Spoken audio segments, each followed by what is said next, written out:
50 gram துவரம்பருப்பு, 50 gram பாசிப்பருப்பை கழுவி குக்கரில் சேர்த்து 2 நிமிஷம் வறுத்து, கட் பண்ணிய 15 சாம்பார் வெங்காயம், 2 பச்சை மிளகாய், கட் பண்ணிய ஒரு தக்காளி, தோல் நீக்கி கட் பண்ணிய ஒரு சுரைக்காய் சேர்த்து 2 நிமிஷம் வதக்கி,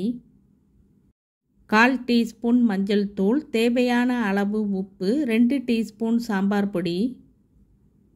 300 ml தண்ணி சேர்த்து மிக்ஸ் பண்ணி 5 விசில் வர்ற வரையும் வேக வைத்து எடுத்து,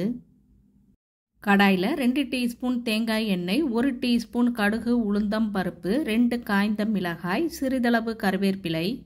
கட் பண்ணிய 5 சாம்பார் வெங்காயம் சேர்த்து கலர் மாறுற வரையும் வதக்கி 1/4 டீஸ்பூன் பெருங்காயத்தூள் சேர்த்து மிக்ஸ் பண்ணி ப்ரெஷர் போனதும் அடுப்பை ஆன் பண்ணி 100 ml தண்ணி சேர்த்து ஒரு கொதி வந்ததும் தாளிப்பு 1 குழிக்கரண்டி அளவு துருவிய தேங்காய் சேர்த்து மிக்ஸ் பண்ணி கட் பண்ணிய கொத்தமல்லி இலை சேர்த்துக்கலாம். சுரைக்காய் கூட்டு ரெடி.